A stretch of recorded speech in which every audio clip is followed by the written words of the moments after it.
एक फिल्म का डायलॉग था, अगर किसी चीज को शिद्दत से चाहो तो पूरी कायनात उसे तुमसे मिलाने में जुट जाती है। तो बच्चों, वैसे ही अगर आप दृढ़ निश्चय कर लो तो आप जो चाहो पा सकते हो। इसलिए हमें जीवन में कभी संघर्षों से घबराना नहीं चाहिए, उनका डट कर सामना करना चाहिए।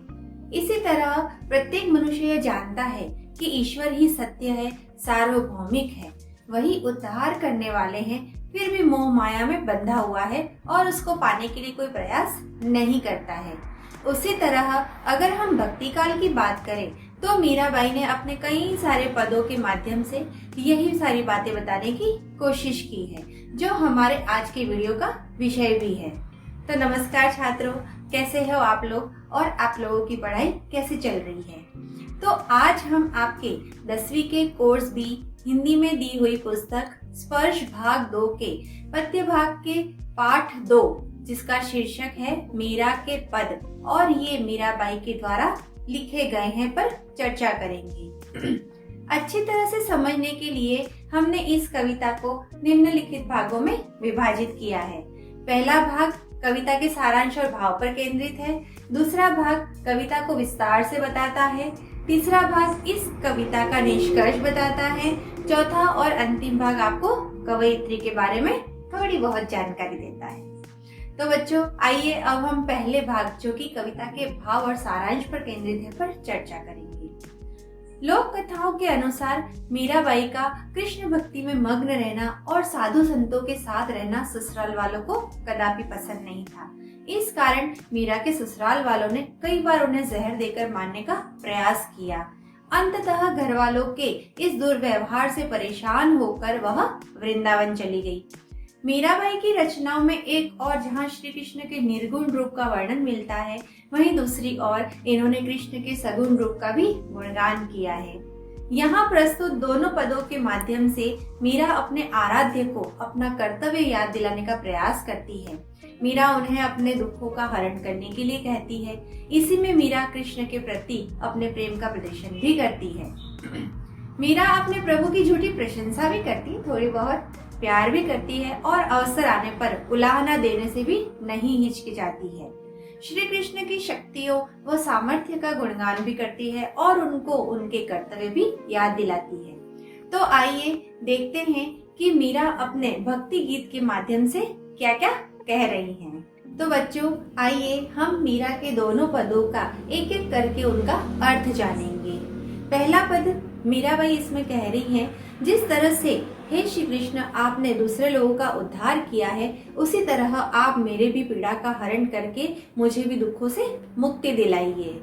पहले पद है, हरि आप हरो जनरी भीर, द्रौपदी री लाज राखी आप बढ़ायो चीर, भगत कारण रूप नरहरि धर्यो आप शरीर, बूढ़तो गजराज राख्यो काटी कुंजर पीर, दासी मीरा लाल गिरधर हरो मारी भीर। यहाँ पर इस पद के माध्यम से मीराबाई ये कहना चाह रही है कि हे श्री कृष्ण, हरि अर्थात हे श्री कृष्ण आप हरो, आप है वह, हरो अर्थात हरण करो, जनरी भीर, जन अर्थात लोगों की, भीर अर्थात दुख तकलीफों को, आप है वह दूसरों की दुख और तकलीफों को दूर करते हो, हमेशा से करते हुए आए हो। किस तरह से? जिस तरह से आपने है वह द्रौपदी री लाज राखी आप बढ़ायो चीर, आपने है वह भरी सभा में जब दुशासन है वह द्रौपदी का चीर हरण कर रहा था, उस समय है वह आपने द्रौपदी का सम्मान बढ़ाया और आपने है वह उसका चीर हरण होने से है वह दूसरी ओर से आपने उसके चीर को बढ़ाते गए और उसको बेइज्जत होने से बचाया था। भगत कारण रूप नरहरि धर्यो आप शरीर, यहाँ पर है वह मीराबाई कहना चाह रही है कि आपने भक्त प्रहलाद के कारण आपने है वह नरसिंह अवतार लेकर अपने भक्त की जान बचाई थी। बुढ़तो गजराज राख्यो काटी कुंजर पीर, वह ये कहना चाह रही हैं कि आपने है वह गजराज, जो कि ऐरावत हाथी था, आपने है वह जिस पीड़ा को है वह सहन कर रहा था, अर्थात नदी पार करते समय है वहां पर मगरमच्छ ने उस हाथी का पैर पकड़ लिया था, तो वह काफी समय तक उस पीड़ा से जूझता रहा, लेकिन आपने आकर है वह मगरमच्छ का है वह गला काट कर आपने उस हाथी को पीड़ा से मुक्त किया था। दासी मीरा लाल गिरधर हरो मारी भीर। तो यहाँ पर मीराबाई ये कहना चाह रही है कि जिस तरह से आपने इन सब का उद्धार किया, आपने है वह द्रौपदी का उद्धार किया, आपने प्रहलाद का उद्धार किया और उनके कष्टों का निवारण किया, आपने है वह हाथी का भी कष्टों का निवारण किया, उसी तरह से आप मेरी भी पीड़ा का हरण करके मुझे भी है वह छुटकारा दिलाइए। गिरधर लाल अर्थात गिरी को धारण करने वाले हे श्री कृष्ण, मुझे भी दुखों से मुक्ति दिलाइए। आइए अब हम दूसरे पद के अर्थ को जानते हैं। श्याम मने चाकर राखो जी, गिरधारी लाला माने चाकर राखो जी। इस पद के माध्यम से है वह मीराबाई ये कहना चाह रही हैं कि वह अपने प्रेम का वर्णन कर रही है, वह अपने प्रेम को प्रदर्शित कर रही हैं और श्री कृष्ण के दर्शनों के लिए वह कितनी व्याकुल हैं, वह कितनी अधीर हो रही हैं। और वह कह रही है कि हे श्री कृष्ण, श्याम अर्थात हे कृष्ण, म्याने अर्थात मुझे, चाकर अर्थात नौकर, राखो जी अर्थात रख लो। वह कह रही है कि हे श्री कृष्ण, आप मुझे अपनी दासी बना लो। गिरधारी लाला म्याने चाकर राखो जी, गिरधारी अर्थात गिरी को धारण करने वाले हे श्री कृष्ण, आप मुझे अपनी दासी बना लीजिए। चाकर रहस्यो बाग लगास्यो, नित उठ दर्शन पास्यो। मैं है वह चाकर रहस्यो, चाकर अर्थात मैं आपकी दासी, आपकी नौकर बनकर है वह क्या क्या करूंगी। कोई भी नौकर बनता है तो वो क्या क्या काम करता है वह पहले से डिसाइडेड होता है। तो यहाँ पर भी वही बात है कि वह नौकर जब बन जाएंगी, उनकी दासी बन जाएंगी, तो वह क्या क्या काम कृष्ण के लिए करेंगी। तो वह कह रही है कि चाकर रहस्यो, मैं है वह दासी बनकर, बाग लगास्यो, आपके लिए बाग बगीचे लगाऊंगी, नित उठ दर्शन पास्यो, और प्रतिदिन है वह उठकर आपके दर्शनों को प्राप्त करूंगी, आपके दर्शनों का लाभ प्राप्त करूंगी। वृंदावन रे कुंज गली में गोविंद लीला गासी, और मैं है वह वृंदावन की कुंज गलियों में, सकड़ी गलियों में भी जा जाकर आपके गुणों का बखान करूंगी। चाकरी में दर्शन पास्यो, सुमरण पास्यो खर्ची। अब वह कहना चाह रही हैं कि जब मैं है वो आपकी दासी बनूंगी, अर्थात कोई भी अगर घर में भी हम किसी को दास बनाते हैं या नौकर बनाते हैं तो उसको भी कुछ तो पैसा वगैरह हमें देना होता है। तो यहाँ मीराबाई कह रही हैं कि चाकरी में दर्शन पासी, वो कह रही है जब मैं आपकी दासी बनूंगी तो मैं क्या करूंगी, आपके दर्शनों को प्राप्त करूंगी। सुमरन पास्यो खर्ची, और सुमिरन के रूप में मैं वह अपना खर्चा आपसे ले लूंगी। भाव भक्ति जागीर पास्यो, भाव भक्ति रूपी तो आप मुझे जागीर दे ही दोगे। तीनों बातें सरसे, और ये तीनों बातें मेरे लिए बहुत ही आनंदित करने वाली होंगी। आगे की पंक्तियों में है वह मीराबाई श्री कृष्ण के सौंदर्य का वर्णन कर रही हैं कि उन्होंने क्या पहना है और वो कैसे दिखाई दे रहे हैं। मोर मुकुट पीतांबर सोहे, गल वैजंती माला, वृंदावन में धेनु चरावे मोहन मुरली वाला। यहाँ पर ये कहना चाह रही है कि श्री कृष्ण ने है वह अपने माथे के ऊपर, अपने सिर के ऊपर है वह मोर मुकुट धारण कर रखा है और पीतांबर अर्थात पीले रंग के वस्त्र उन्होंने पहन रखे हैं।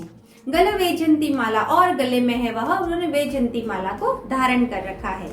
वृंदावन में धेनु चरावे मोहन मुरली वाला, अर्थात वृंदावन की गलियों में है वह वृंदावन की गायों को है वह क्या करते हैं, मोहन मुरली वाले कौन है यहाँ पर, वेरी गुड, श्री कृष्ण।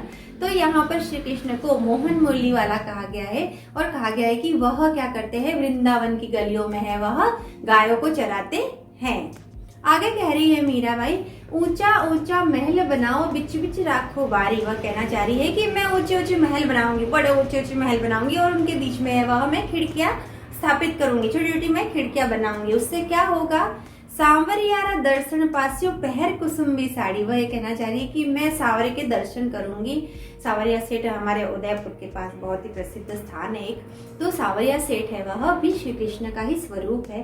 तो यहाँ कहा गया है कि सांवरियारा दर्शन पास्यो पहर कुसुम्बी साड़ी, मैं है वह सांवरिया उस श्री कृष्ण के दर्शनों को प्राप्त करूंगी कुसुम्बी रंग की साड़ी पहनकर, जो कि ऑरेंज और लाल दोनों का मिक्स होता है।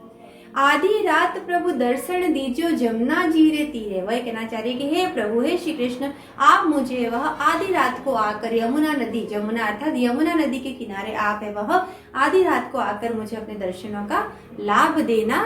मीरा रा प्रभु गिरधर नागर हिवड़ो घणो अधीरा। वह कहना चाह रही है कि हे ईश्वर, हे गिरधर, हे प्रभु, हे श्री कृष्ण, मैं आपसे मिलने के लिए बहुत ज्यादा अधीर हो रही हूँ, व्याकुल हो रही हूँ। आप मुझे वह आधी रात को आकर, ताकि लोक लज्जा का भी भय है उसे, तो आप है वह लोक लज्जा भी ना मुझे सहन करनी पड़े, लोग मेरे लिए कुछ ऐसी वैसी बातें ना करे, इसलिए आप मुझे आधी रात को आकर है वह यमुना नदी के किनारे अपने दर्शनों का लाभ देना।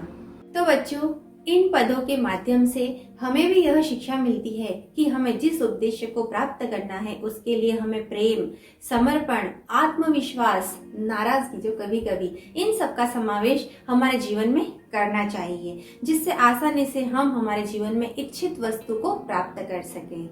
अब थोड़ा बहुत हम मीराबाई के बारे में भी जान लेते हैं। कवयित्री मीराबाई का जन्म जोधपुर के चौकड़ी अर्थात कुड़की गांव में 1503 में हुआ माना जाता है। 13 वर्ष की उम्र में मेवाड़ के महाराणा सांगा के कुंवर भोजराज से उनका विवाह हुआ था। संसार की ओर से विरक्त हो गई और साधु संतों की संगति में हरि कीर्तन करते हुए अपना समय व्यतीत करने लगी। संत रैदास की शिष्या मीरा के पद पूरे उत्तर भारत सहित गुजरात, बिहार और बंगाल तक प्रचलित हैं। मीराबाई की कविताएं हिंदी तथा गुजराती दोनों ही भाषाओं में मिलती हैं। मीराबाई के पद गेय पद हैं, अर्थात जिनको गा भी सकते हैं, गाया जाता है। 1546 में मीराबाई हमेशा के लिए कृष्ण की मूर्ति में समा गई। तो बच्चों, कैसी लगी मीराबाई की रचना और इससे आप क्या सीखते हैं? आप अपने विचार कमेंट बॉक्स के माध्यम से शेयर कर सकते हैं और हाँ, हमारे साथ बने रहें, क्योंकि मैं अपने अगले वीडियो में आपके पाठ्य पुस्तक के दूसरे पार्ट पे चर्चा करूंगी।